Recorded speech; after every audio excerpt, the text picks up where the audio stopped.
All right. Hello, everybody out there in webinar land, and welcome to my webinar, Exercising Safely at Home. My name is Jonathan Fermanis, and I'm an accredited exercise physiologist.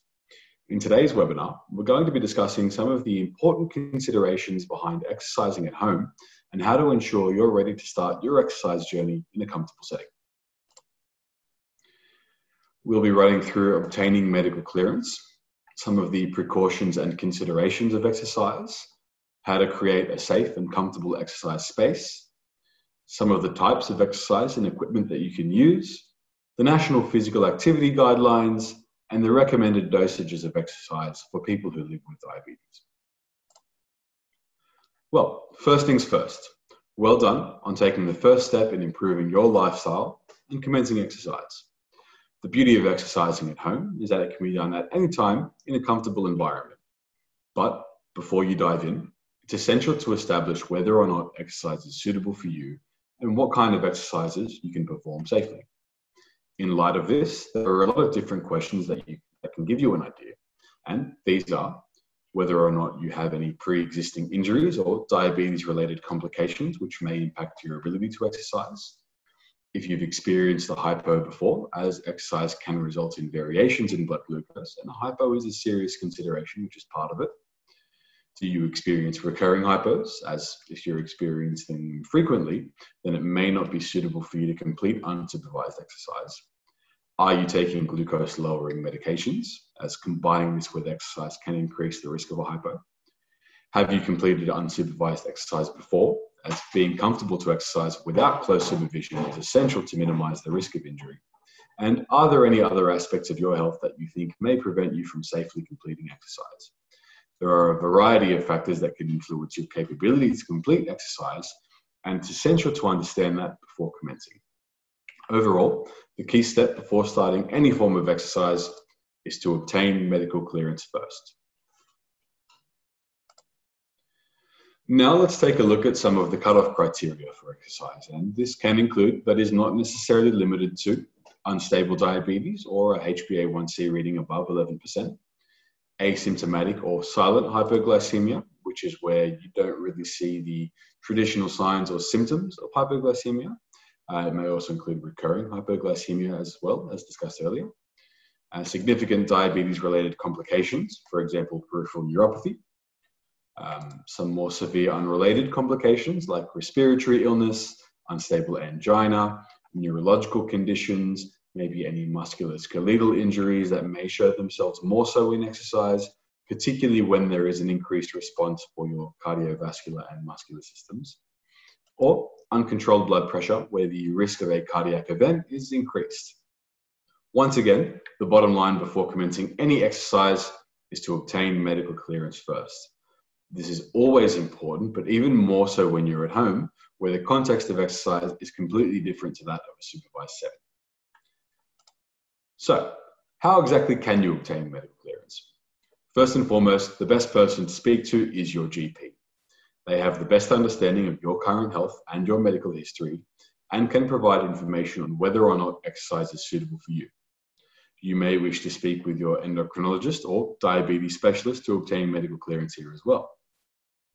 It could also be worthwhile reaching out to your diabetes educator for any information on medications that you may be taking or any general considerations that are specific to you as an individual in an exercise setting. Once you've obtained medical clearance, the next step is to speak with an accredited exercise physiologist, or AEP for short. An AEP is university educated and is a fully qualified allied health professional that works with people who live with various health conditions, including diabetes. An AEP can conduct a physical assessment to determine your current physical capability and specifically tailor an exercise program or provide education or advice relative to you as an individual. This helps to ensure the utmost safety when commencing a home exercise program so that you're not trying things that may not be suitable for you. Currently, AEPs are accessed both face-to-face and through telehealth. You can also find AEPs running supervised telehealth sessions that can be completed in-home, which you might enjoy, as it provides that safety net of having an exercise professional watching you and coordinating your session at home. Even then, however, it's essential that you're aware of how to exercise safely. Let's take a look at some more considerations in a bit more detail now. So once you've spoken with a professional, then you'll have a better understanding of your physical capability and what types of exercises you can complete safely. Having said that, it's important to emphasize that you need to be aware of your own limits. It can be very easy to get carried away with exercise and even easier for an unfortunate incident to occur. In order to minimize the risk of this injury, it's best to stick with what you know and what you're comfortable with. Don't go overboard. If something doesn't feel right, or it feels like it could be a little bit too much, listen to your body and just do what you can. This is especially important due to the fact that exercising at home is a completely different environment to a gym or a supervised setting, which we'll look at in more detail. Overall, knowing your limits is essential in ensuring your exercise experience isn't like this, but hopefully something a little bit more like this. Okay, let's take a look at the general precautions and considerations of exercising at home now. So it's important to keep in mind that these precautions and considerations are generalized when it comes to diabetes and exercise. However, it's vital that you're aware of them in the context of your own home, as you won't have the supervision of a qualified professional. And in the event of an adverse response, you may need to take the necessary steps. Overall, never forget that exercising at home is not the same as exercising in the gym. Your environment, surroundings, access to equipment and services, and supervision requirements are completely different. As such, exercising at home needs to be accompanied with a sound degree of knowledge on safe exercise and diabetes. Let's take a look at some more factors now. Checking your blood glucose levels is an important aspect of exercise in the management of diabetes and can give you a great level of feedback. It's important to understand how your glucose levels can fluctuate relative to the activity that you're performing. There are other variables such as the time of the day or meals eaten prior to exercise that can impact how your blood glucose levels respond individually. Blood glucose levels can also provide great feedback with regards to how your body has responded to the exercise that you've completed. We'll take a closer look at what you can expect with varying types of exercise on the next slides. Now, I understand that not everybody checks their blood glucose levels, but if you do, it can be a great tool to ensure your safety and provide feedback. It could be worth checking it before, during, and after your exercise. Now, exercising at home means you need to be aware of your blood glucose response to prevent an adverse response, such as a hypo or hyperglycemic event. The general consensus with exercise and your blood glucose is that overall it will lead to a reduction and help your long-term management. However, the short-term response to exercise can vary, and it's really important to understand this when ensuring your safety. Now, let's take a look at high-intensity exercises first. Some examples here could be running or high-intensity interval training, where your heart rate can increase quite high and you may not be able to talk while you complete it. The increase in your heart rate and the quick-paced movement you complete causes the release of different hormones like adrenaline, which can actually stimulate the release of glucose from places like the liver or other areas of muscle that aren't being used in this particular exercise in order to fuel this movement. As a result, you may actually see a short-term increase in your blood glucose levels. The same response can be seen with resistance training or lifting weights. However, the long-term response, both a few hours after your exercise and over the course of 1 to 2 days, would result in a sustained decrease and improved management of your blood glucose levels. So don't be too concerned if you do see a rise initially after your exercise. On the other hand, lower intensity exercises like walking will show a short-term and long-term reduction in blood glucose, as this doesn't require an increase in energy release and will use the excess glucose that may be floating in your bloodstream instead. So, as I mentioned, if you've ever completed exercise and seen a short-term increase in blood glucose, then it's not a cause for alarm, but rather a natural response. Try checking again a few hours later and see where your levels are then. Now, medication is an important variable that you need to be aware of. While most medications won't have a significant impact on your exercise, some are known to lower your blood glucose readings, and these can include insulin or sulfonylureas. If you're taking glucose-lowering medication, it's best to consult with your healthcare team to discuss potential changes in dosage, timing, or routine to suit your exercise schedule. Medications often have side effects as well that you may need to be aware of. And some of these could include dizziness or nausea, which may impact your ability to perform exercise safely. As such, it's always best to speak with your GP, endocrinologist, pharmacist, AEP, or credentialed diabetes educator. Being aware of your medication's actions and having a Hypo Kit prepared is essential in mitigating any negative responses to exercise. Now, hypoglycemia is another important consideration as well, particularly when it comes to an environment where there is a lack of professional supervision. Being aware of the risk of hypoglycemia is essential in ensuring your safety. Hypoglycemia is categorized as a blood glucose reading below 4 millimoles per liter. Now, there are many causes for hypoglycemia, and this can include a lack of food, increased medication, alcohol consumption, and some illnesses as well. Consider the medications that you may be taking and the timing of these. You may need to consult with a health professional and adjust this as discussed previously. It's also worthwhile to check blood glucose levels prior to exercise to ensure you're not at risk of a hypoglycemic event. Ideally, a safe cutoff is 5.5 millimoles per liter. You might also wish to consider increasing your carbohydrate consumption prior to exercise to prevent the risk of a hypo as well. Now, ideally, your individual hypo risk will have been assessed by an AEP if you consulted with one, and suitability for certain exercise types will have already been discussed. This is particularly important if you have a history of frequent hypos, as exercise may not be suitable for you.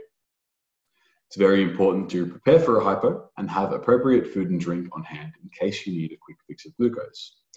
If you have a carer or partner, you may wish for them to supervise you for your first few sessions as well, just to increase those safety measures in the case of a hypo. And finally, ensuring your blood glucose measurement device and strips are up to date is vital in ensuring correct readings and responses as a result.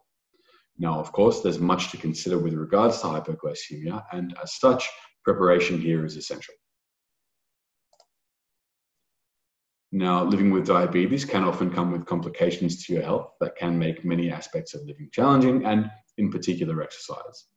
It's important to be aware of these when completing exercise at home, as these considerations are often left to AEPs or other qualified health professionals. As such, not taking them into consideration could lead to adverse outcomes. Let's take a look at some of these now. Peripheral neuropathy potentially could manifest in many different ways, including pain or a loss of sensation. Now, of course, pain can be limiting to exercise, whether it's based on your motivation or your physical capability. It can also impact your balance and increase your risk of falls. So you might want to set up a chair or exercise near a wall to prevent falls. And as such, it's important to set up the appropriate support if peripheral neuropathy affects you. Similarly, high-intensity exercises and techniques are limited in the case of retinopathy, where increased pressure can impact our vision. There are other factors like temperature regulation, recognizing hypo symptoms, wound healing, or infection, which can impact how an individual can safely exercise. And all of this needs to be taken into account. Remember, exercising at home means you don't have a qualified professional reducing these risks for you, and your understanding is essential in ensuring your own safety. Now that we've had a look at some of the main considerations for exercise at home, let's discuss how to create a safe exercise space. Freedom to move around is of course very important. So in terms of area, we recommend having at least 3 meters on each side. This should allow for adequate space for movement without any restriction. It should also allow for any equipment that you may be using or anything else you need, though there are considerations to minimize risk of injury when these are in this area, which we'll discuss now. Hazards in a gym and hazards at home can be very different and must be taken into account before you exercise. Coffee tables, rugs, or slippery surfaces like floorboards or tiles, pets and pet toys, kids or grandkids, any potential spills on the floor are just some of the considerations that you may need to take into account when exercising at home. This is going to be different for each individual always. So it's important that you can assess your area and remove any objects that might impact your ability to exercise safely. You may also consider setting an exercise space up where you can use household objects or items to your advantage. We have two examples on screen now, which can actually show the benefit of it to your exercise overall. On the left, you can see the gentleman using a chair to assist with the sit-to-stand exercise. Now, this is a suitable regression to the squat, which may be challenging for some, depending on your lower limb strength and balance. On the right, we can see the woman using the wall to assist with push-ups. Completing these on the wall is a great way to improve upper body and chest strength without having to complete a full push-up on the floor, which could be challenging for some. Now, again, these are just a few examples of aids to exercise, so get creative and use whatever may work best for you. Now, when you exercise at home, it's useful to keep a handful of items on hand to make your experience a bit more comfortable. If you're working up a sweat, you might find a towel useful. Keeping hydrated is essential, so fill up some water. Enclosed shoes are vital for foot health and minimize the risk of injury or wounds due to dropping any items that you might be using or accidentally knocking anything within your exercising area. Exercise items like free weights, resistance bands, or their relevant substitutes, which we'll take a look at later on, need to be readily available as well. In the event of a drop in blood sugar, keep your Hypo Kit on hand, which we'll discuss on the next slide. And finally, a chair or rest area when you need it will help make your exercise session a little bit more comfortable as well. Now, again, you may find other items useful in your experience, and these are just examples. So find out what works best for you as you complete your exercise. Now, I've mentioned the term Hypo Kit a few times throughout this presentation, but what exactly do you want to keep on hand? Your Hypo Kit should be based around carbohydrate exchanges.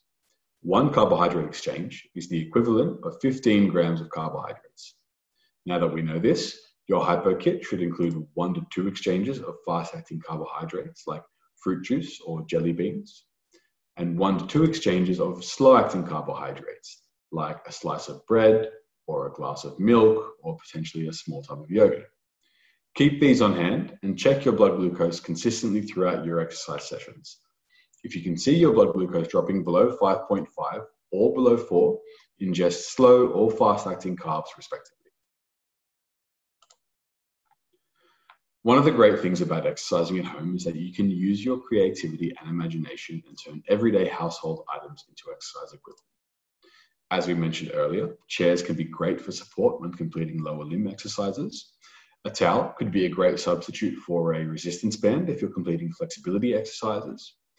You may fill a backpack with other various household items to treat it as a makeshift weight. If you live in a home with stairs, these could also become an effective means for cardiovascular exercise. Now, once again, these are examples, but in reality, anything can be turned into exercise equipment if you can create a use for it. So see what you've got around the house. So on this slide, we have the National Physical Activity Guidelines. These apply to the general population as well as people living with diabetes, and they are reducing prolonged sitting overall, 30 minutes of moderate to intensity aerobic exercise every day, and resistance training twice a week on non-consecutive days. Now, this may seem like quite a lot for some, so the question here is, do you have to do all of this at once? Simply put, these are just guidelines. You may not be able to achieve that amount of exercise, and that's okay. Do what you can. You may want to try and break up your exercise into different parts across the day if it's too much, or you may just settle with smaller amounts. At the end of the day, anything here is better than nothing. The most important thing is to pick exercises that you enjoy and that suit you for your life and your schedule so that you're more likely to sustain it for the long haul. Along with this, setting goals to work towards is a great motivator and will keep you driven and moving. Okay, let's put it all together now. The first step before your home exercise journey begins is obtaining medical clearance. Make sure you're in a safe position to exercise by checking in with your healthcare team and also by having a chat with an AEP to run through the appropriate types and level of exercises specifically for you. Be aware of your personal considerations with exercise, as these differ for everyone, so take everything into account. And most of all, have fun. Find something that you enjoy and stick with it.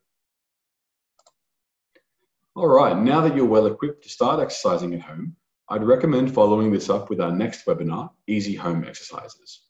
This will run through a series of easy at-home exercises that you can incorporate into your day using minimal equipment, teaching you the correct technique and what muscles you'll be working on. We also run our Ready, Set, Go, Let's Move workshop, which is a 3-hour education session where you can learn about the positive effects of physical activity on blood glucose, problem solve as a group to break down your barriers to becoming more active, create your own physical activity plan that you can follow at home.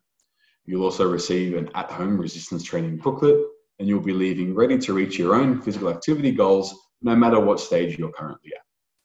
It comes as no cost for people registered with the National Diabetes Services Scheme and is suitable for people with both type 1 and type 2 diabetes.